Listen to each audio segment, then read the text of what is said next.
પ્રકટીકરણનું પુસ્તક એનો બીજો અધ્યાય અને 1 થી 7 કલમ જે છે એ આપણે જોવાના છે. આ પ્રમાણે ત્યાં લખવામાં આવ્યું છે પ્રકટીકરણનું પુસ્તક બીજો અધ્યાય 1 થી 7 કલમ. તું એફેસસ માની મંડળીના દૂતને લખ કે જે પોતાના જમણા હાથમાં 7 તારા રાખે છે અને જે સોનાની 7 દીવીની વચમાં ચાલે છે તે આ વાતો કહે છે. તારા કામ, તારો શ્રમ તથા તારી ધીરજ હું જાણું છું. વળી એ પણ જાણું છું કે તું ભૂંડા માણસને સહન કરી શકતો નથી અને જેઓ પોતાને પ્રેરિત કહેવડાવે છે પણ એવા નથી તેઓને તે પારખી લીધા ને તેઓ જુઠ્ઠા છે એમ તને માલુમ પડ્યું. વળી તું ધીરજ રાખે છે અને મારા નામની ખાતર તે સહન કર્યું છે ને તું થાકી ગયો નથી. તો પણ તારી વિરુદ્ધ મારે આટલું છે કે તે તારા પ્રથમના પ્રેમનો ત્યાગ કર્યો. એ માટે તું જ્યાંથી પડ્યો છે તે યાદ કરીને પસ્તાવો કર અને પ્રથમના જેવા કામ કર. નહીં તો હું તારી પાસે આવીશ અને જો તું પસ્તાવો નહીં કરે તો તારી દીવીને તેની જગ્યાએથી હું ખસેડી દઈશ. પણ તારામાં એટલું છે કે નિકાલતીઓના કામ જેઓને હું ધિક્કારું છું તેઓને તું પણ ધિક્કારે છે. આત્મા મંડળીઓને જે કહે છે તે જેને કાન છે તે સાંભળે. જે જીતે છે તેને દેવના પારાદેશમાંના જીવનના ઝાડ પરનું ફળ હું ખાવાને આપીશ. પ્રકટીકરણનું પુસ્તક એટલા માટે આપણે અભ્યાસ કરવો જોઈએ ને ખાસ કરીને 7 મંડળીનો અભ્યાસ એટલા માટે કરવો જોઈએ કેમ કે પહેલા અધ્યાયમાં એની 3જી કલમમાં આ પ્રમાણે લખવામાં આવ્યું છે. આ ભવિષ્ય વચનો જે વાંચે છે ને જેવો સાંભળે છે એમાં જે લખેલું છે તે પાળે છે તેઓને ધન્ય છે કેમ કે સમય પાસે છે. કેમ કે સમય પાસે છે. શાનો સમય પાસે છે? પ્રભુને આવવાનો સમય પાસે છે. તમારો ને મારો પ્રભુ પાછો આવવાનો છે. હાલેલુયા. એને આવવાનો સમય પાસે છે અને એટલા માટે ઈશ્વરે એના સેવક યોહાનને આ પ્રકટીકરણ આપ્યું. પ્રકટીકરણના પુસ્તકમાં મોટા ભાગના લોકો ભૂલ એવી કરે છે કે પ્રકટીકરણનું પુસ્તક એટલે ભવિષ્યવાણીઓનું પુસ્તક.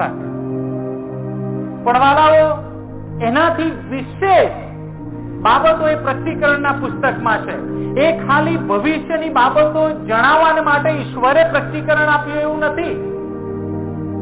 પ્રકટીકરણનું પુસ્તક એ પ્રકટીકરણ આપવા પાછળનું મુખ્ય જે કારણ છે એ તો પહેલી જ કલમમાં લખવામાં આવ્યું છે પહેલા અધ્યાયમાં કે ઈસુ ખ્રિસ્તનું પ્રકટીકરણ.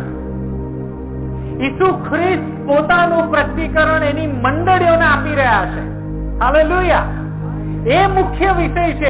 ભવિષ્યવાણી તો છે જ પ્રકટીકરણના પુસ્તકમાં, પણ સૌથી મોટી અને મહત્વની બાબત એ છે કે આ પ્રકટીકરણ એટલે આપવામાં આવ્યું કે મંડળી જાણે કે ખ્રિસ્ત કોણ છે અને એ જણાવવા માટે આ પુસ્તક તમને મને આપવામાં આવ્યું છે. અને એટલે ખાસ કરીને સમય આવી ગયો છે, સમય પાસે છે અને એટલે આ 7 મંડળીઓને પ્રભુ જે સંદેશો આપે છે એ તમારે મારે જાણવો બહુ જરૂરી છે. અને એટલા માટે મેં પસંદ કર્યું છે કે આપણે આ 7 જે મંડળીઓ છે એનો અભ્યાસ આ 7 સાંજે કરવાના છીએ. પ્રભુના જે સેવક, પ્રભુના જે પ્રેરિત યોહાન હતા, જેમના વિશે લખવામાં આવ્યું છે કે એ ઈસુના બહુ પ્રિય હતા અને એમને જયારે આ પ્રકટીકરણ આપવામાં આવ્યું ત્યારે એ લગભગ 90 થી 100 વર્ષના હતા. પત્મોસ નામનો જે ટાપુ હતો ત્યાં એમને બંદીની જેમ બનાવીને લઈ જવામાં આવેલા. અને વાલાઓ, વિશેષ કરીને યોહાન પ્રભુના પ્રેરિત વિશે વાત એ મહત્વની છે કે જ્યારે એમને પત્મોસ ટાપુમાં મૂકવામાં આવેલા ત્યારે એમના શરીરની વાત જાણવી બહુ અગત્યની છે. સુવાર્તાને લીધે, પ્રભુ ઈસુના નામને લીધે એમને સતાવણી કરવામાં આવી અને ઉકળતા તેલમાં પ્રભુના સેવક યોહાનને નાખવામાં આવેલા. પણ છતાં ઉકળતા તેલમાં નાખવામાં આવેલા છતાં એ બચી ગયા, ત્યાં મૃત્યુ પામ્યા નહીં. પણ એ મૃત્યુ પામ્યા નહીં, પણ એમનું શરીર, એ આખી ચામડી એમની લેવાઈ ગયેલી, આખા બાંકા વળી ગયેલા, તમને મને જોવા ના ગમે જાણે ચામડીનો લોચો ફરતો હોય એવી રીતે યોહાન એ પત્મોસના ટાપુ પર છે.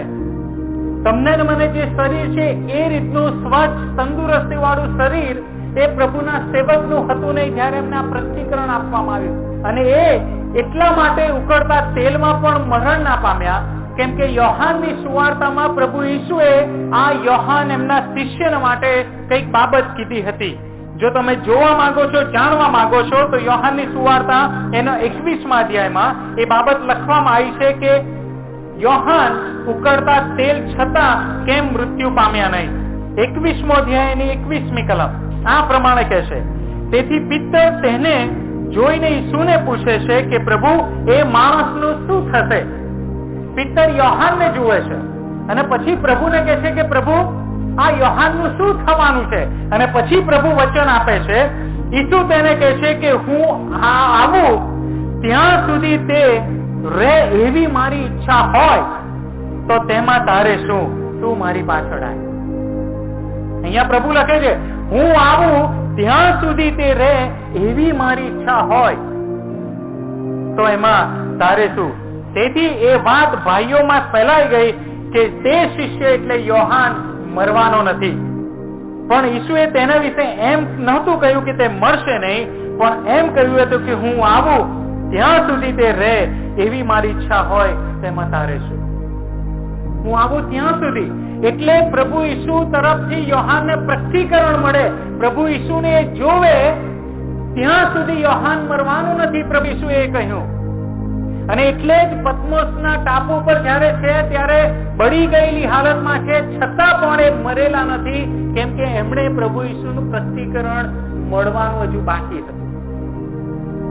અને જ્યારે મળ્યું ત્યારે આ આખું જે પ્રસ્તીકરણનું પુસ્તક છે એ તમને ને મને અહીંયા આપવામાં આવ્યું છે. અને એટલે યોહાને જે બધી બાબતો જોઈ એ બાબતો અહીંયા લખવામાં આવી છે. અને એટલે પહેલી જે બાબત અહીંયા છે એફેસસની મંડળી, પછી સ્મરણાની મંડળી ને વગેરે વગેરે જે 7 મંડળીઓ છે એ આપણે જોવાના છે. પણ ખાસ કરીને આ આખી જે મંડળીઓ છે એનો જે આખું ફોર્મેટ કહેવાય, ઈશ્વરે મંડળીને જે વાત કરી એ આ પ્રકારનું છે કે શરૂઆતમાં પ્રભુ ઈસુનો ઉલ્લેખ કરવામાં આવે છે, પછી મંડળી વિશે સારી બાબત ત્યાં લખવામાં આવે છે, પછી મંડળી વિશે નકારાત્મક બાબત લખવામાં આવે છે, પછી મંડળીને સુધારો કઈ રીતે કરવાનો છે એ લખવામાં આવે છે, પછી આવે છે કે જો મંડળીએ સુધારો સ્વીકાર્યો નહીં તો કઈ શિક્ષા થશે, અને છેલ્લે એવું લખવામાં આવે છે કે જો મંડળી સુધારો સ્વીકારશે તો એ કઈ રીતે આશીર્વાદિત થશે. સાથે સાત મંડળીઓમાં લગભગ આ રીતે આખું માળખું તમેનું જોઈએ છે. અને એટલે અત્યારે ખાસ કરીને એફેસસની જે મંડળી છે એની પર સમયનું પ્રકાશ પાડવા જઈ રહ્યા છે. બીજો અધ્યાય પ્રસ્તીકરણનો એની પહેલી કલમમાં આ પ્રમાણે લખવામાં આવ્યું છે કે તું એફેસસમાંની મંડળીના દૂતને લખ. તું લખ. તું એટલે કોણ? યોહાન. યોહાન તું આ બાબત લખ. અને ત્યાં બહુ સરસ લખવામાં આવ્યું છે એફેસસમાંની મંડળી. કેમ આવો શબ્દ પ્રભુએ ત્યાં લખ્યો? કેમ એવું ના કીધું કે પાઉલે સ્થાપેલી મંડળીને તું લખ, અથવા તો તિમોથી જે મંડળીનો પારખ હતો એ મંડળીને તું પત્ર લખ, અથવા તો એવું કેમ ના કીધું કે આકુલા અને પ્રિસ્કિલા અથવા તો આપોલસ એ જે મંડળીમાં સેવા કરતા હતા, રહેતા હતા, એ મંડળીને તું પત્ર લખ? અથવા તો એવું કેમ નથી કહેતા કે ઈસુની માં મરિયમ ઈસુના મર્યા પછી એફેસસ જે મંડળીમાં જે શહેરમાં જઈને રહ્યા હતા, ઈસુની માં મરિયમ જે મંડળીમાં પછી એફેસસમાં ગયા હતા એ મંડળીને તું પત્ર લખ? એવું ઈશ્વર ઈસુ ખ્રિસ્ત એ યોહાનને કહેતા નથી કે તું આવી રીતે એ મંડળીને, પાઉલની મંડળીને લખ, અથવા તો પણાલો વ્યક્તિ છે એના ઘરમાં જે મંડળી બેસે છે એને તું લખ. એવું નથી કહેતા. અહીં કે છે એફેસસમાંની મંડળીને તું પત્ર લખ. કેમ આવું કે છે? ભલાવો એ એફેસસના જે લોકો છે, એફેસસમાંની જે ખ્રિસ્તને પ્રેમ કરનાર છે, એ બધાને ઈશ્વર એક જ દ્રષ્ટિથી જુએ છે કે આ મારા લોક છે. એમાં પછી 5 અલગ અલગ ઘરે મંડળી બેસતી હોય તો પ્રભુ એને ગણકારતા નથી. પ્રભુ તો આખી મંડળીને એક એકમ તરીકે જુએ છે. હાલેલુયા. પણ અહીંયા કે છે એફેસસમાંની મંડળી. ભલાઓ એ શહેરનું નામ લખવામાં આવ્યું છે, કોઈ ચોક્કસ મંડળીનું નામ લખવામાં આવ્યું નથી. અને એટલે જે મંડળીના વાડામાં માનનાર લોકો છે એમના માટે બહુ મોટો સંદેશો ઈસુ લઈને આવે છે કે એ વાડા તો આપણે લોકોએ બનાવેલા છે. ઈશ્વર જયારે જુએ છે ત્યાર તો શહેરની એ વિસ્તારની મંડળી, એ વિસ્તારમાં વસનાર એકે એક ખ્રિસ્તી જે ઈશ્વરને પ્રેમ કરે છે એ બધા ઈશ્વરની મંડળી છે. અને એટલે આ વાડા જે છે એની ઉપર થઈને આપણે આવવું જોઈએ. પ્રભુના એક લોક તરીકે તમારે મારે ભેગા થવું જોઈએ. અને એટલે પ્રભુ કહે છે કે એફેસસ માની મંડળીને તું આ બાબત લખ, મંડળીના દૂતને લખ. હવે દૂત શબ્દ અહીં લખ્યો છે કે એફેસસ માની મંડળીના દૂતને લખ. જયારે દૂત શબ્દ આવે ત્યારે આપણને એવું ચિત્ર આવે છે કે આકાશમાંથી કોઈ ઉતરે, આત્મિક એ વ્યક્તિ હોય, એને પાંખો હોય, એ ઉડતું હોય. પણ અહીંયા જે પ્રકટીકરણમાં જે ગ્રીક ભાષામાં શબ્દ લખવામાં આવ્યો છે એ દૂત એટલે એ મંડળીનો આગેવાન, એ મંડળીનો પાળક અથવા તો મંડળીને જે સંભાળનાર છે, એની દેખરેખ રાખનાર છે, એને અહીંયા દૂત કહેવામાં આવ્યું છે. એટલે અહીંયા દૂત એટલે કોઈ આત્મિક વ્યક્તિ નહીં જે ઉપરથી સ્વર્ગથી ઉતર્યું હોય, પણ એ ત્યાં જ જે મહિમા સંભાળ રાખતો હોય, આગેવાનો હોય, પાળકો હોય, એમને ત્યાં લખવામાં આવશે. અને પછી પ્રભુ ઈસુનું એ સ્પષ્ટીકરણ ત્યાં પ્રભુ ઈસુ વિશે ઉલ્લેખ લખવામાં આવ્યો છે કે પ્રભુ ઈસુ કોણ છે કે જે પોતાના જમણા હાથમાં 7 તારા રાખે છે, જે પોતાના જમણા હાથમાં 7 તારા રાખે છે અને જે સોનાની 7 દીવીની વચમાં ચાલે છે, તે આ વાતો કહે છે. હવે અહીંયા પ્રભુ ઈસુએ બહુ સરસ કીધું કે એમના જમણા હાથમાં 7 તારા રાખે છે. કેમ ડાબા હાથમાં નહીં? કેમ જમણા હાથમાં પ્રભુ ઈસુ 7 તારા રાખે છે? જમણો હાથ એટલા માટે કે જમણો હાથ એ ઈશ્વરનું સામર્થ્ય બતાવે છે. જમણો હાથ એ ઈશ્વરનું ન્યાયાસન પણ બતાવે છે. ઈશ્વરની શક્તિ એ એનો જમણો હાથ, ઈશ્વરની અધિકાર, ઈશ્વરની સત્તા એ એનો જમણો હાથ બતાવે છે. અને જયારે જમણા હાથમાં એ કે છે 7 તારા રાખે છે. હવે આ તારા એટલે શું? પ્રભુએ આગળ જ પહેલો અધ્યાય એની 20મી કલમમાં તારા અને દીવી એટલે શું ત્યાં લખ્યું છે. પ્રભુ ઈસુએ ત્યાં કીધું કે 7 તારા અને 7 દીવી જોઈએ. એનો મર્મ એ છે કે 7 તારા એ 7 મંડળીના દૂત છે.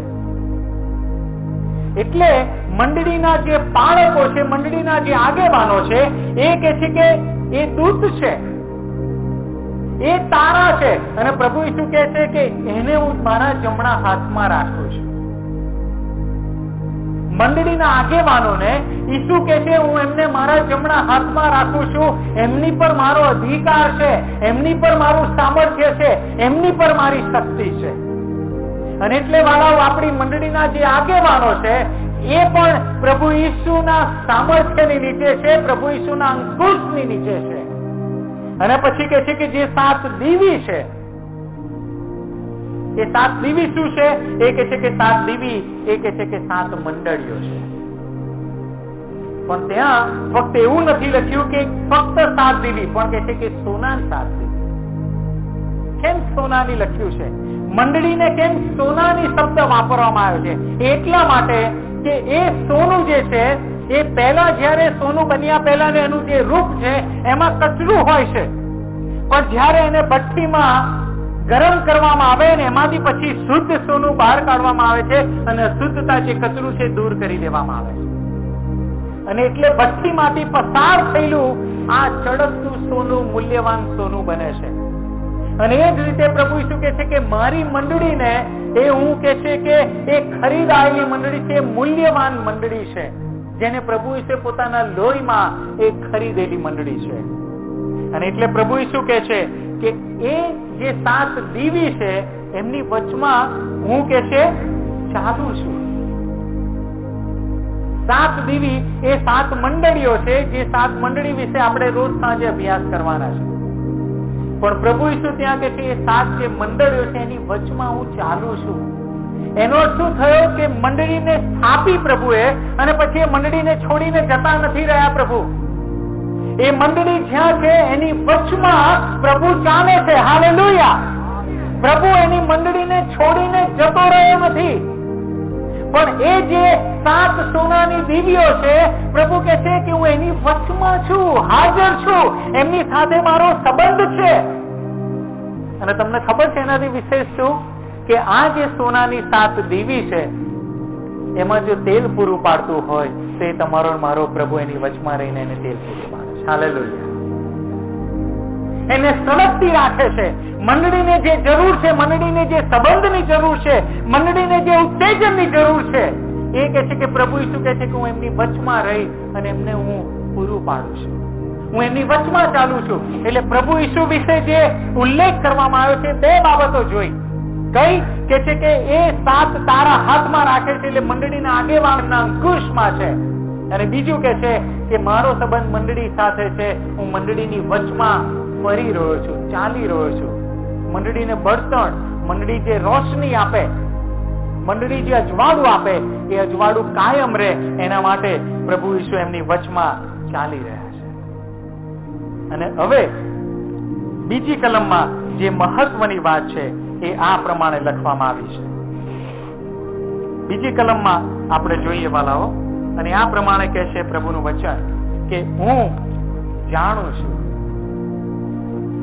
તારા કામ, તારો શ્રમ, તારી ધીરજ હું જાણું છું. પ્રભુ કહે છે કે હું જાણું છું. પ્રભુ એમની જે શરૂઆત છે એ શરૂઆત એ રીતે કરે છે કે તારી મંડળીમાં, એફેસસની મંડળીમાં જે સારી બાબતો છે એ મારા ધ્યાનમાં છે, હું જાણું છું. મારાથી કશું અજાણ નથી. જે થઈ રહ્યું છે બધું જ મને ખબર છે. અને પ્રભુ કઈ બાબતો કહે છે? બધી હકારાત્મક બાબતો. મંડળી જે સારા કામ કરી રહી છે, મંડળી સારો શ્રમ કરી રહી છે, અને મંડળી જે ધીરજ રાખી રહી છે, એ કહે છે કે મારા ધ્યાનમાં છે. ઘણી વાર મંડળી તરીકે આપણે વિચાર કરીએ છીએ કે મંડળીમાં અમે જે સારા કામ કરીએ છીએ, સારી પ્રવૃત્તિઓ, પ્રોગ્રામ, એક્ટિવિટીઝ, આ બધું થાય છે, પ્રભુને એની પડી હશે કે કેમ, પ્રભુની નજર એની પર હશે કે કેમ. પણ તમને મને પ્રભુનું વચન કહે છે કે હું જાણું છું. પ્રભુ ઈસુ કહે છે હું જાણું છું. ભલાઓ તમને ખબર છે આ ટાઉન પલટણમાં જે સારી બાબતો થાય છે ને, પ્રભુને એની નજર છે. પ્રભુ એ મંડળીની વચમાં ચાલે છે, અને એટલે શું થઈ રહ્યું છે એ પ્રભુ જાણે છે. એફેસસની મંડળીમાં શું થઈ રહ્યું હતું એ પ્રભુ પોતે જાણે છે કે ત્યાં શું છે. અહીંયા જે લખવામાં આવ્યું છે એફેસસની મંડળી તારા કામ હું જાણું છું. એફેસસની મંડળી એ સુવાર્તા પ્રચારને માટે, એમના વિશ્વાસને માટે અજાયબ કામ કરનાર મંડળી હતી. બહુ પ્રવૃત્તિમય મંડળી હતી, બહુ જાગૃત મંડળી હતી, બહુ સજાગ મંડળી હતી. અને અજાયબ જેવા કામ એ એફેસસની મંડળીના તમેનું પ્રેરિતોના કૃત્યો એના 19મા અધ્યાયમાં જોઈએ છે. જો તમને સમય હોય તો તમે ઘરે જઈ એ બધી બાબતો જોજો કે એફેસસની મંડળીમાં કઈ રીતે પ્રભુના કામ સારા તમેનું જોઈ શકીએ છે. પણ કે છે હું તારા કામ જાણું છું. બીજી બાબત જે લખવામાં આવી છે કે તારો શ્રમ હું જાણું છું. આ જે શ્રમ બાબત અહીંયા લખવામાં આવી છે એનો અર્થ એવો થયો કે એફેસસની મંડળી જે કંઈ કામ કરે છે એ પૂરા હૃદયથી કરે છે. એ પરસેવો પડે ત્યાં સુધી એની પાછળ મહેનત કરે છે. એવું નહીં કે કોઈ કામ કે પ્રવૃત્તિ ચાલુ કર્યું અને પછી એ ત્યાં જ મૂકી દે અને થશે ભાઈ હવે ધીરે ધીરે થશે, શું કામ ઉતાવળ કરો છો, શું કામ દોડાદોડ કરો છો, એવું નહીં. પણ એફેસસની મંડળી કઈ કામ હાથમાં લે છે તો એની પાછળ કહે છે કે શ્રમ કરે છે, પરસેવો પાડે છે, અને એટલું સમર્પણ કે છે એ કરે છે કે જાણે એ ખલાસ થઈ જાય છે. અહીંયા જે ધીરજ શબ્દ વાપરવામાં આવ્યો છે એ ખરેખર એવું કે છે કે એ કોઈ રીતે સમાધાનકારી વલણ વાપરતું નથી. એ કે છે પોતે ખલાસ થઈ જાય ત્યાં સુધી ઈશ્વરના કામમાં રચીને પછી રહેનારા મંડળી છે. એ શાંતિથી બેસી રહે એવી મંડળી નથી હતી.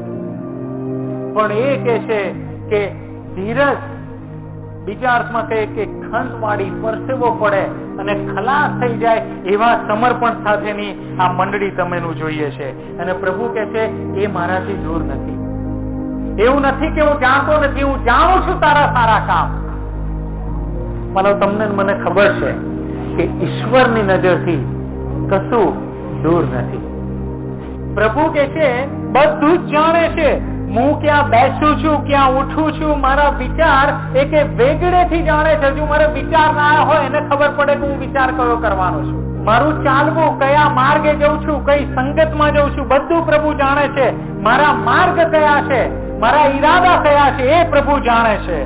મારી જીભનો ઉપયોગ કેવો થાય છે એ પણ કે છે યહોવા તું જાણે છે. આગળ પાછળ બધેથી એને મને ઘેરી લીધો છે. એની નજર કે છે મારી પર છે, એ જાણે છે. તારા આત્મા પાસેથી હું ક્યાં જઉં, હાજરીથી હું ક્યાં નાસી જાઉં, ક્યાં નાસી જાઉં? કોઈ જગ્યા એવી નથી કે ઈશ્વરની હાજરીથી માણસ નાસી શકે. ઈશ્વરની નજર બધે જ છે. અને એ કે છે હું આકાશમાં જઉં કે સેઓમાં જતો રહું, પણ પ્રભુ તારી હાજરી ત્યાં છે. ઈસુ બધું જાણે છે.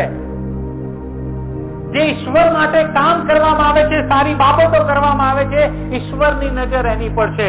એફેસસની મંડળીને પ્રભુ કહે છે તું જે સારા કામ કરે છે એ બધા હું જાણું છું, મારી ધ્યાનમાં દરેક બાબતો છે.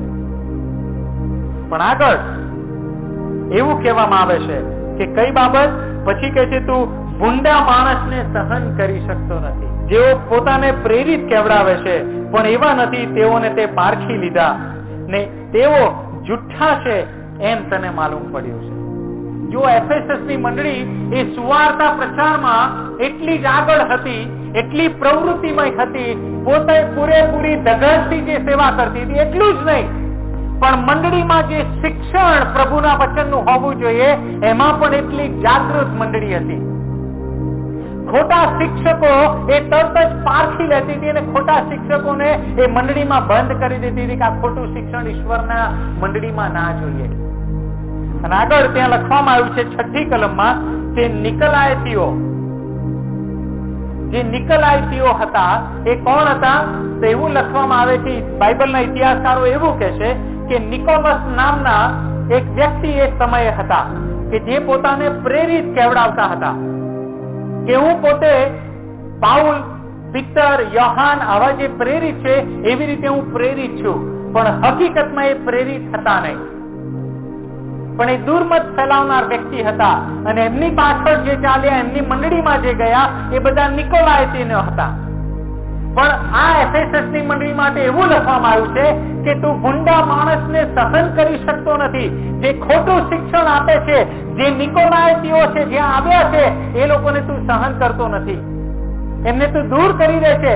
એટલે શું થયું કે સુવાર્તા પ્રચાર માટે જે સળગતી મંડળી છે એ ઈશ્વરના શિક્ષણ માટે પણ સળગતી મંડળી છે. એ ખોટું સહેજે ત્યાં ચલાવી લેતી નથી. વાલા, આટલી સારી બાબતો એ કે છે કે એફએસસની મંડળીમાં હતી. બધી રીતે એ કે છે કે આગળ પડતી મંડળી તમેનું જોઈએ છે. પણ 3જી કલમ ત્યાં પછી કહે છે કે તું ધીરજ રાખે છે અને મારા નામની ખાતર તે સહન કર્યું છે અને તું થાકી ગયો નથી. જો પ્રભુ કેટલી બાબતોનું ધ્યાન રાખે છે કે તે કે છે ધીરજ રાખી છે, એટલી હદે મારા નામની ખાતર તે સહન કર્યું છે, મારા નામની ખાતર તે સહન કર્યું અને એટલે સુધી સહન કર્યું કે તું થાક્યો નથી. ભલે તને તકલીફ પડી હોય, ભલે તને મુશ્કેલી પડી હોય, પણ તું કે છે થાક્યો નથી. હજુ પણ તારી દોડ ચાલુ છે, તે દોડવાનું મૂકી દીધું નથી, હજુ તારી દોડ ચાલુ છે.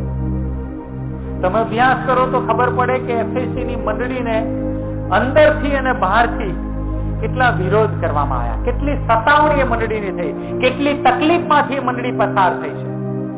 પણ છતાંય પ્રભુ ઈસુ કહે છે કે મંડળીમાં આટલી બધી પડકારવાળી બાબતો હતી, છતાં પણ મંડળી સારા કામ કરતી હતી, મંડળી શ્રમ કરતી હતી, મંડળી કે છે ધીરજ રાખતી હતી, મંડળી કે છે કે ખોટા જે શિક્ષણ હતા અથવા શિક્ષકો હતા, જે પ્રેરિતો નતા, એવાને પારખી, એવાને દૂર કરનાર હતી.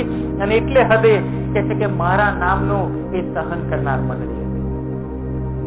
આટલી ઊંચી ગુણવત્તા વાળું જીવન જીવનાર, આત્મિક રીતે આવી બળવાન ઊંચી કક્ષાએ પહોંચેલી મંડળી એફેસસ વિશે પ્રભુ કહે છે કે હું તને જાણું છું.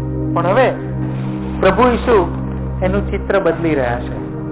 હકારાત્મક બાબતો એ મંડળી વિશે કહે છે કે તારામાં આટલી બધી બાબતો સારી છે, પણ પ્રભુ પછી 4થી કલમમાં આ પ્રમાણે કહેશે કે જે પ્રભુ ઈસુને જાણે ફરિયાદ છે આ મંડળીની, અને કહે છે તો પણ આ બધું ભલે રહ્યું છતાં પણ તો પણ તારી વિરુદ્ધ મારે આટલું છે કે તે તારા પ્રથમના પ્રેમનો ત્યાગ કર્યો.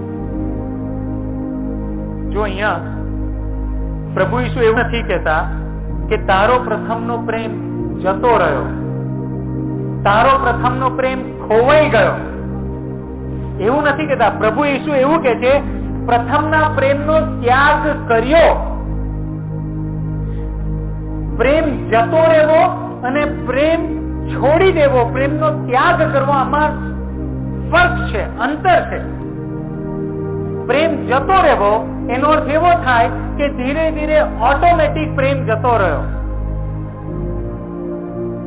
સભાન અવસ્થામાં નહીં, અજાગૃત મનમાં, એમાં કે છે કે આ પ્રેમ જતો રહ્યો. બાઇબલ એવું નથી કહેતું, પ્રભુ ઈસુ એવું નથી કહેતા કે તમને ખબર નથી પણ તમારો મારા પ્રત્યેનો જે પ્રેમ હતો ધીરે ધીરે જતો રહ્યો, તમને ખબર પડ્યા વગર, એવું નથી કહેતા. એ કહે છે તમે ત્યાગ કર્યો છે. અને જે ત્યાગ શબ્દ ત્યાં વાપરવામાં આવ્યો છે એ ત્યાં છૂટાછેડા સંબંધીની વાત કરવામાં આવી, કે જે રીતે છૂટાછેડા થાય, પતિ પત્ની એકબીજાથી અલગ થાય, એ રીતે ત્યાગ શબ્દ અહીંયા વાપરવામાં આવ્યો છે. કે તે કે છે પ્રેમને, જે પ્રથમનો પ્રેમ હતો એને તે કહે છે કે એ રીતે અલગ કરી દીધો છે, તો અલગ થઈ ગયો છે. પ્રથમનો પ્રેમ એનો અર્થ એ છે કે પહેલા તું પ્રેમ કરતો તો એફએસએસ ની મંડળી, તું પહેલા ઈશ્વરને પ્રેમ કરતી હતી, ઈશ્વર તારો પ્રથમ પ્રેમી હતો, પહેલા તે બધું જ કરતી હતી, પણ હવે કે છે પ્રથમના પ્રેમનો તે કે છે ત્યાગ કર્યો છે. જાણી જોઈને તને ખબર છે છતાંય કે છે એ પ્રેમનો તે ત્યાગ કર્યો છે. બધું જ બરોબર હતું, બધી સારી બાબતો હતી, પણ પ્રભુ કહે છે છતાંય તારામાં એક બાબત નથી સારી. ત્યાં આ જે પ્રેમ શબ્દ છે વાલાઓ, ગ્રીક ભાષામાં અલગ અલગ શબ્દ ત્યાં લખવામાં આવ્યા છે. ફિલિયો જો ગ્રીક ભાષામાં લખ્યું હોય તો એ બે ભાઈઓ વચ્ચેનો જે પ્રેમ હોય એ પ્રેમ લખવામાં આવે, પણ અહીંયા જે લખવામાં આવ્યો છે એ આગાપે લખવામાં આવ્યો છે, કે તે આગાપેનો ત્યાગ કર્યો છે. અને જે આગાપે શબ્દ છે જે પ્રેમ માટે વપરાય છે એનો અર્થ આવો થાય છે, એનો અર્થ એવો થાય છે કે સામેની વ્યક્તિ મને કેવો પ્રત્યુત્તર આપે છે એને કઈ લાગે વળગતું નથી, હું છતાંય એને જેવો પ્રેમ કરું છું એવો કરીશ. સામેની વ્યક્તિ મને કડવાશ આપે પણ છતાંય હું એને મીઠાશ આપીશ. સામેની વ્યક્તિ મને નકારાત્મક પ્રત્યુત્તર આપે પણ હું એને હકારાત્મક પ્રત્યુત્તર આપીશ. અને આ જે અગાપે પ્રકારનો પ્રેમ છે ઈશ્વરનો પ્રેમ છે. એટલે પ્રભુ ઈસુએ કીધું કે જેમ મેં મંડળી પર પ્રેમ કર્યો છે એમ તમે પણ એકબીજા પર પ્રેમ કરો. એ અગાપે પ્રેમ, કે સામેનો વ્યક્તિ તમને નફરત આપે છે પણ તમે છતાં એને તો પ્રેમ જ આપો છો, એ અગાપે પ્રેમ. અને પ્રભુ કહે છે કે તે અગાપેનો ત્યાગ કર્યો છે. ઈશ્વર જેને તું પહેલા પ્રેમ કરતો હતો, જેને તે પોતાનો સર્વસ્વ સ્વામી માનેલો, જેને તે પ્રભુ માનેલો એક સમય, પણ હવે કે છે તેનો ત્યાગ કર્યો છે. મતલબ આ મંડળી પ્રવૃત્તિઓમાં બહુ ભરાઈ ગઈ, બહુ જ કાર્યક્રમો, બહુ પ્રવૃત્તિ, બહુ સક્રિય બની ગઈ, પણ એટલી હદે સક્રિય બની ગઈ કે સેવામાં વધારે ધ્યાન આપ્યું, પણ એ સેવાનો જે લેનાર છે, સેવાને સ્વીકારનાર જે ઈસુ છે એને એ મંડળી ભૂલી ગઈ.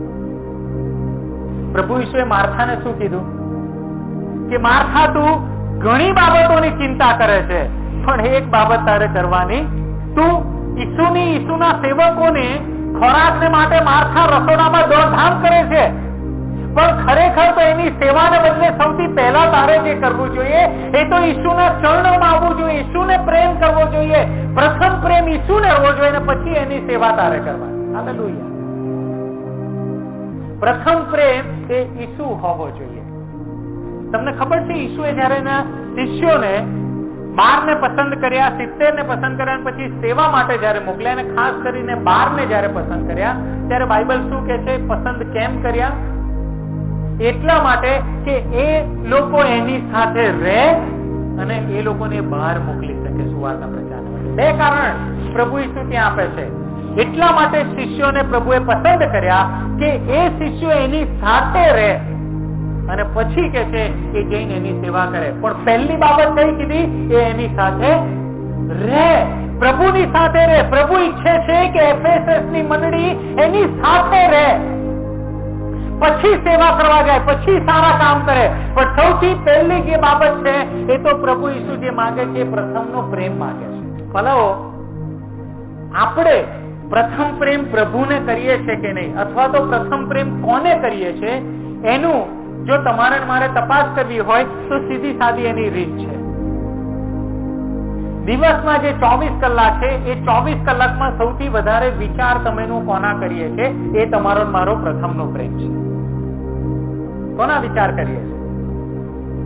કોઈ વ્યક્તિના? તો એ વ્યક્તિ તમારો પ્રથમ પ્રેમ છે, ઈસુ એ પ્રથમ પ્રેમ નથી.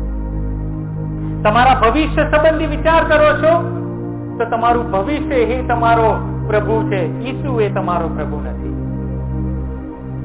મા બાપ તરીકે આપણે બાળકો માટે 24 કલાક વિચાર કરે કે એનું ભવિષ્ય શું, કાલે શું કરશે, કઈ લાઈનમાં જશે, કયું ભણતર, કઈ નોકરી, કયા લગ્ન. તો એ આપણો પ્રથમ પ્રેમ આપણા બાળકો થઈ જાય છે. કોણ છે પ્રથમ પ્રેમ? પૈસા. ઘણા લોકો પૈસા કઈ રીતે કમાવા, નામના કઈ રીતે કમાવી, 24 કલાક એ જ એમના મનમાં રસતું હોય, એ જે વિચારો સૌથી વધારે કરીએ છે એ પ્રથમ પ્રેમ બની જાય છે. આ બહુ એકદમ સીધે સાદું એક માપદંડ છે કે આપણે કોને પ્રેમ કરીએ છીએ. પ્રભુ ઈસુ અહીંયા એફએસએસ ને એવું નથી કહેતા કે તે પ્રેમનો ત્યાગ કર્યો છે, એવું કે છે પ્રથમના પ્રેમનો ત્યાગ કર્યો છે. જે પહેલું સ્થાન હોવું જોઈએ એ. પ્રભુ ઈસુ ઈચ્છે છે કે આપણે વ્યક્તિઓને માન આપીએ, આપણા જીવનમાં સ્થાન આપીએ, એમને ભૂલી ના જઈએ. પણ પ્રથમનો જે પ્રેમ છે એ તો ઈશ્વરને હોવો જોઈએ. એ એફએસએસ ની મંડળીને પ્રભુ કહે છે કે તે પ્રથમના પ્રેમનો ત્યાગ કર્યો છે. આ નકારાત્મક બાબત બધું બરાબર છે, પણ એક જ બાબતની ખોટ છે કે આ નકારાત્મક બાબત, તે પ્રથમના પ્રેમનો ત્યાગ કર્યો. અને ભલાઓ પ્રભુ ત્યાં કઈ એને છોડી નથી દેતા, ફરિયાદ કરીને છોડી નથી દેતા કે તે પ્રથમના પ્રેમનો ત્યાગ કર્યો છે, બધું તે છોડી દીધું છે.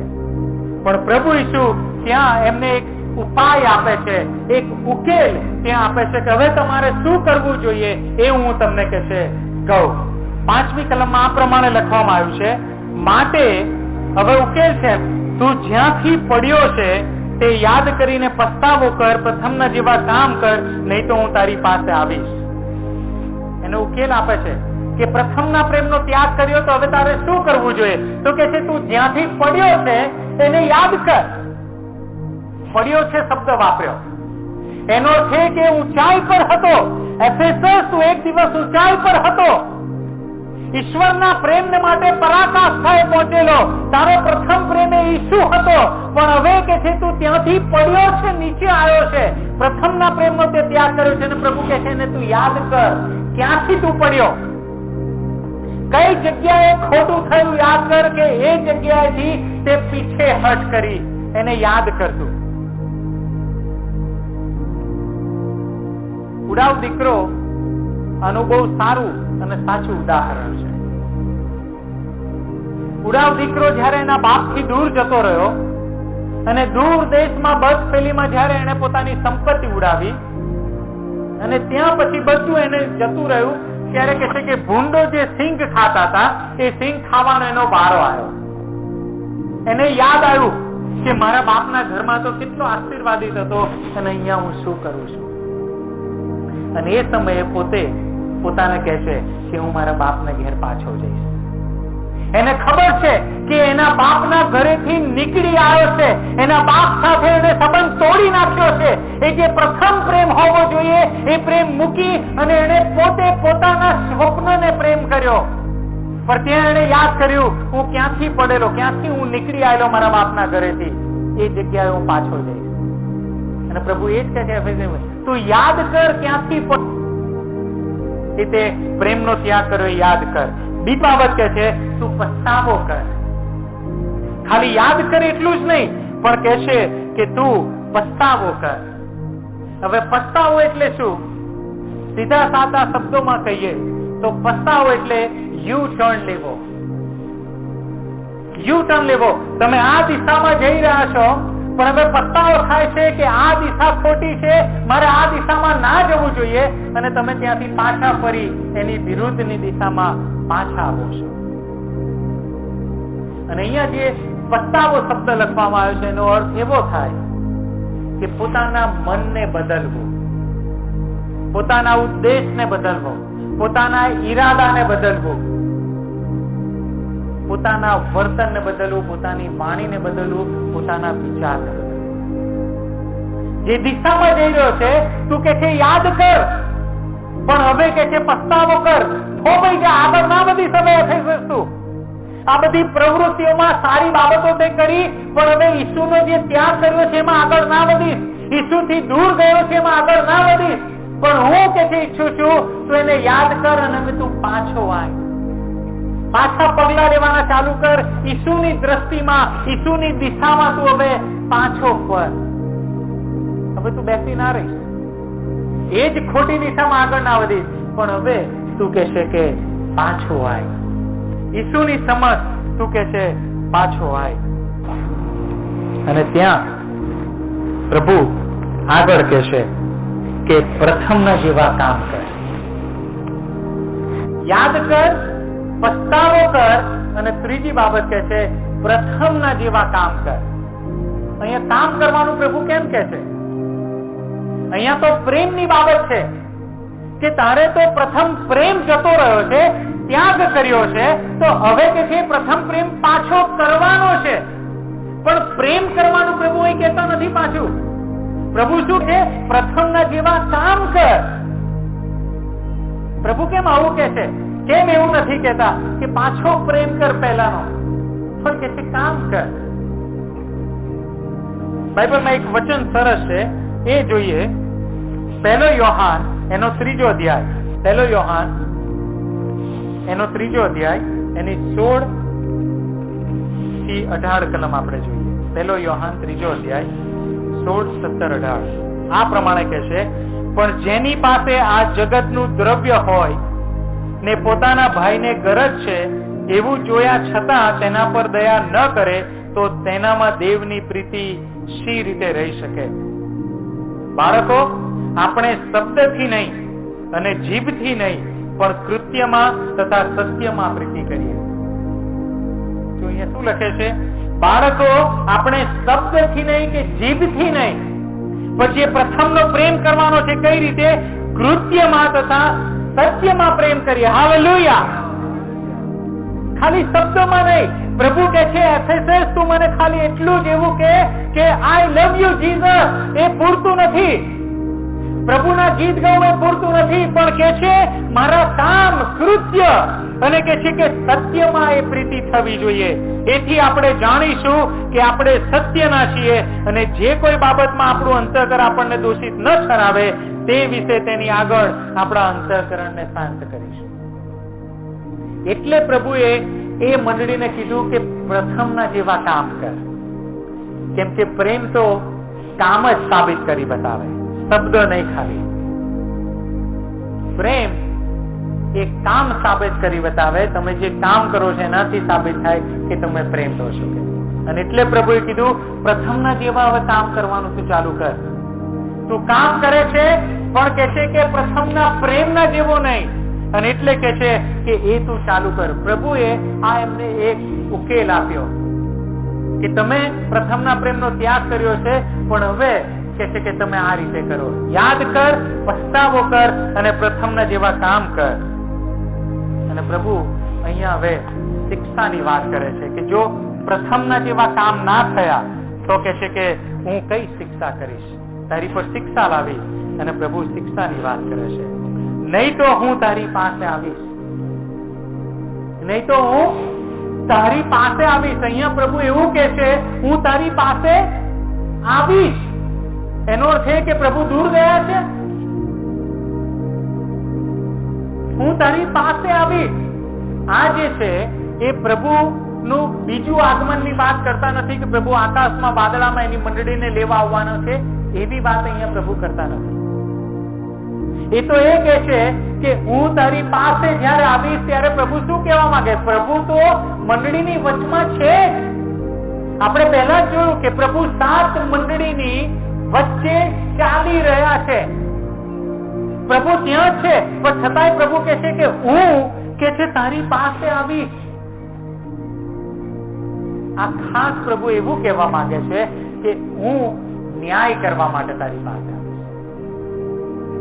બીજી રીતે નહીં, હું ન્યાય કરવા માટે તારી પાસે આવીશ. અને પછી કહે છે જો તું પસ્તાવો નહીં કરે તો તારી દીવીને તેની જગ્યાએથી હું ખસેડી દઈશ. જો તું પસ્તાવો નહીં કરે તો તારી જગ્યાએથી હું તારી દીવીને ખસેડી દઈશ. એટલે પસ્તાવો કરવાનું કે છે, પણ એની સામે શું કે છે? તારી દીવી હું ખસેડી દઈશ. હવે આ એફેસસ ની મંડળી એટલે કે સોનાની જે દીવી હતી એ ક્યાં આવી? ઈસુના ચરણોમાં, ઈસુની આસપાસ, ઈસુ એની સાથે સંપર્કમાં હતા.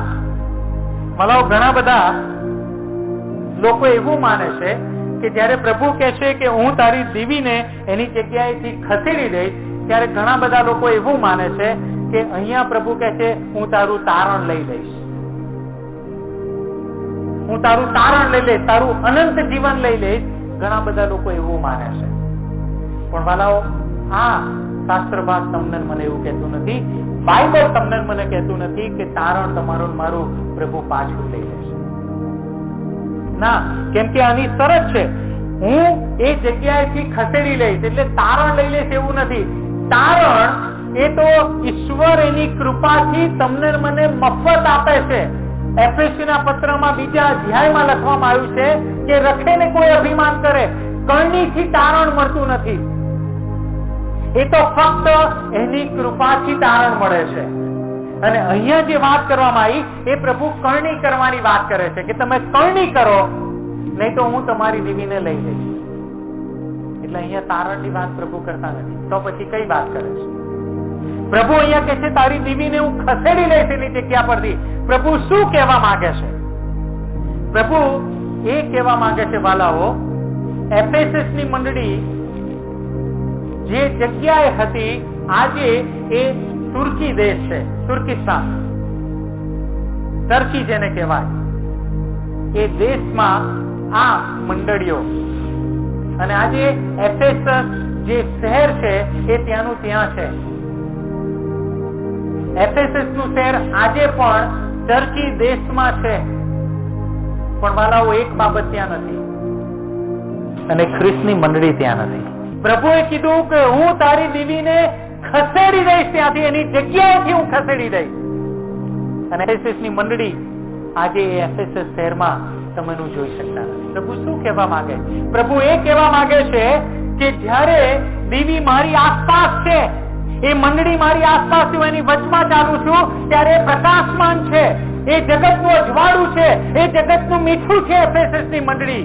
પણ જો એફેસસની મંડળી પસ્તાવો નહીં કરે, એફેસસની મંડળી પહેલાના જેવા કામ નહીં કરે, તો કહે છે કે હું જે મારું અજવાળું છે, મારી જે હાજરી છે, મારો જે આશીર્વાદ છે, એ કહે છે કે એની પરથી હું લઈ લઈશ, એને અજવાળું નહીં આપું. પણ એનો અર્થ એવો નથી કે હું તારણ લઈ લઈશ, એવું નથી કહેતા.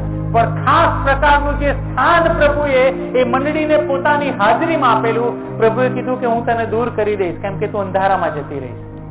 પ્રભુ માટે જે શાસ્ત્રી રૂપ તું જીવન જીવતી હતી એ પછી તું જીવન નહીં જીવી શકે. અને એવું જ થયું એફેસસમાં. આજે પ્રભુની સાક્ષી આપનાર મંડળી ત્યાં રહી નથી, અજવાળું આપનાર મંડળી એફેસસમાં રહી નથી. મારા અહીંયા પ્રભુ કહે છે કે હું એ દીવીને તારી જગ્યાએથી ખસે. એનો અર્થ એવો થયો કે એફેસસની મંડળીએ યાદ ના કર્યું કે ત્યાંથી પડી છે, પસ્તાવો ના કર્યો અને સારા કામ ના કર્યા. અને એટલે પ્રભુએ એની દીવીને એની જગ્યાએથી ખસેડી દીધી. પણ પ્રભુએ એફેસસની મંડળીને એક બદલો પણ આપેલો. શિક્ષાની વાત કરી કે પસ્તાવો નહીં કરે તો શિક્ષા કરીશ, પણ એ પ્રભુએ એને બદલાની પણ વાત કરી કે તું જો પસ્તાવો કરીશ, પહેલાના જેવા કામ કરીશ, તો હું તને કહેશે કે સારો બદલો આપીશ, હું તને આશીર્વાદ આપીશ. અને આશીર્વાદ કયો છે? 7મી કલમમાં જે જીતે છે તેને દેવના પારાદેશમાંના જીવનના ઝાડ પરનું ફળ હું ખાવાને આપીશ. હાલેલુયા. હું આ બદલો આપીશ, હું આ આશીર્વાદ આપીશ. જે જીતે છે એને. આ જીતે છે એટલે શું જીતવાનું છે? એફેસસની મંડળીએ શું જીતવાનું છે કે પ્રભુ એને આપવાનું કહે છે? ભલાઓ એ જ જીતવાનું છે. પ્રભુએ જે 3 બાબત પહેલા કીધી એ મંડળીએ કરવાની છે. એની પર એને વિજય મેળવવાનો છે. જે પ્રથમનો પ્રેમ ત્યાગ કર્યો છે એની પર વિજય મેળવવાનો છે, એને જીતવાનો છે.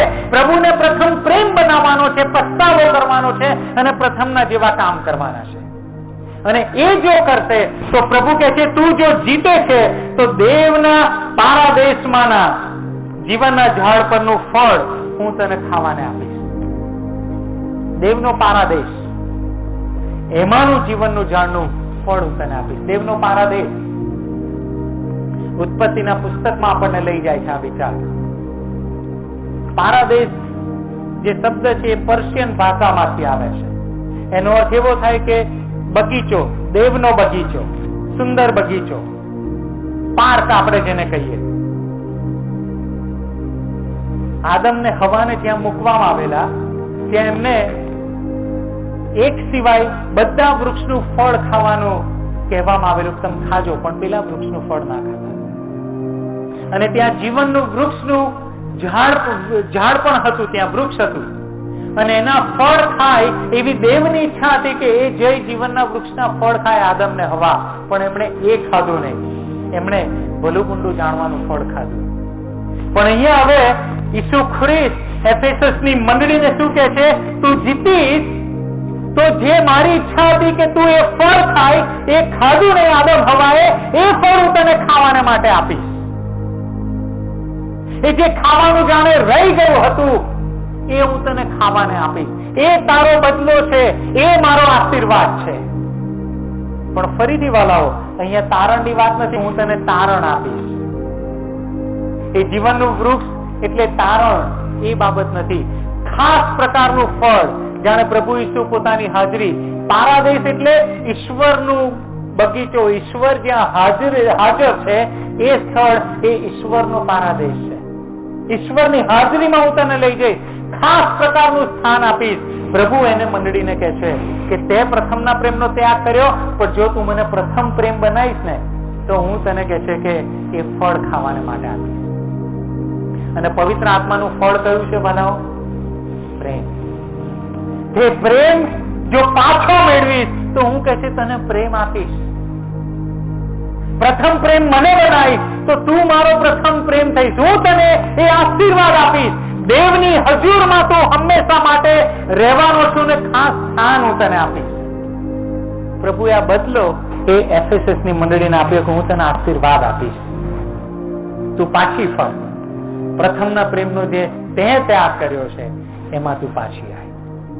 ભલા આખો સંદેશો એ એફેસસની મંડળીને પ્રભુએ આપ્યો. પણ મહત્વની વાત, સૌથી મહત્વની વાત જે 7મી કલમમાં આગળ લખવામાં આવી છે આ છે કે આત્મા મંડળીઓને જે કહે છે. જો અહીંયા મંડળીઓ શબ્દ લખવામાં આવ્યું છે, મંડળી શબ્દ લખવામાં નથી આવ્યો. ખાલી એફેસસને જ લખવામાં નથી આવ્યું. આત્મા મંડળીઓને જે કહે છે, આત્મા એફેસસને કહે છે એટલું નહીં, આત્મા મંડળીઓને કહે છે. 7 મંડળીઓને આત્મા જે કહે છે, ઈશ્વરના આત્માએ યોહાન દ્વારા જે વચન આપ્યું છે એ જે કહે છે. મંડળીઓ એક કરતા વધારે બહુવચન, પણ પછી શું કહે છે? તે જેને કાન છે તે સાંભળે. તે શબ્દ જેને કાન છે તે સાંભળે, તે શબ્દ જે છે એ એક વચન છે. જેને કાનો છે એ મંડળીઓની વાત સાંભળે એવું નથી. મંડળીઓની વાત જેને કાન છે એ સાંભળે, એટલે વ્યક્તિગત એક વ્યક્તિ જેને કાન છે એ આ વાત સાંભળે. એનો અર્થ શું થયો કે મંડળીઓને તો લખવામાં આવેલું આત્માની વાત, 7 મંડળીને, એફેસસની મંડળીને આ લખવામાં આવ્યું છે. પણ પ્રભુ કહે છે એ મંડળીઓને જ નહીં, પણ એનું જે લાગુકરણ છે જેને કાન છે તે, એટલે વ્યક્તિગત વાલાઓ. આનું લાગુકરણ હવે વ્યક્તિગત તમારે મારે કરવાનું. હવે એની ચકાસણી તમારે મારે વ્યક્તિગત કરવાની કે આપણે બધા સારા કામ કર્યા છે તો નિરાશ ન થશો. ઈસુ કહે છે કે મેં તમારા કામ જોયા છે, મેં તમારું જીવન જોયું છે, તમે મંડળી માટે શું કરો છો, તમારા કુટુંબ માટે શું કરો છો. ઈશ્વર કહે છે મેં જોયું છે, હું જાણું છું, કશું મારાથી છુપું નથી. પણ છતાં ઈસુ કહે છે કે પ્રથમના પ્રેમનો ત્યાગ કર્યો છે. મને વ્યક્તિગત રીતે આપણે વિચારીએ કે પ્રથમનો પ્રેમ એ ઈસુ છે. જેને કાન છે તે સાંભળે, જેને લાગુ કરવું છે એ સાંભળે મંડળીઓની વાત. આપણો પ્રથમ પ્રેમ કોણ છે? ઈસુ કે બીજું કોઈ? જો ઈસુ છે તો પછી કહે છે કે પારાદેશમાં તમને એ જીવનના વૃક્ષનું ફળ એ ઈસુ પોતે આપશે.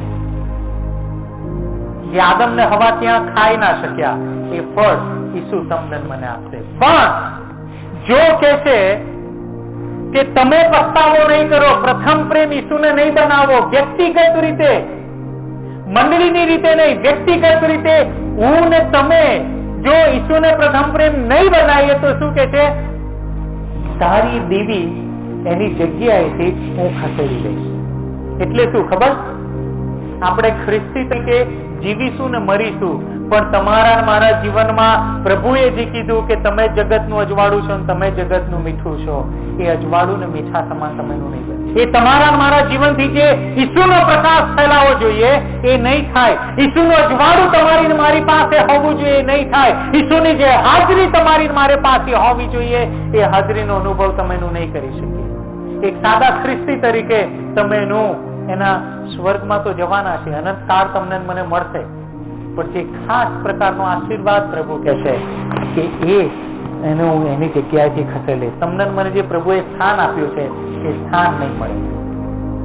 અને એટલે વાલાઓ, આ એફએસએસની મંડળીનું જે પત્ર છે એને હું એવું કહું છું કે પ્રથમ પ્રેમીનો પ્રેમ પત્ર એ તમને મને આપવામાં આવ્યો છે. પ્રથમ પ્રેમીનો પ્રેમ પત્ર તમને મને આપવામાં આવે છે. તમારો મારો પ્રથમ પ્રેમી ઈસુ છે. એને તમને મને આ પ્રેમ પત્ર લખ્યો છે કે હું તમને પ્રેમ કરું છું, હું પારાદેશમાં રાહ જોઈને બેઠો છું કે હું તમને જીવનના વૃક્ષનું ફળ આપું. શું તમે પસ્તાવો કરશો? શું તમે મારી પાસે આવશો? પ્રભુ તમારી મારી પાસે માગી રહ્યા છે કે પ્રથમના પ્રેમનો તમે ત્યાગ કર્યો હોય તો એના ચરણોમાં પાછા આવીએ.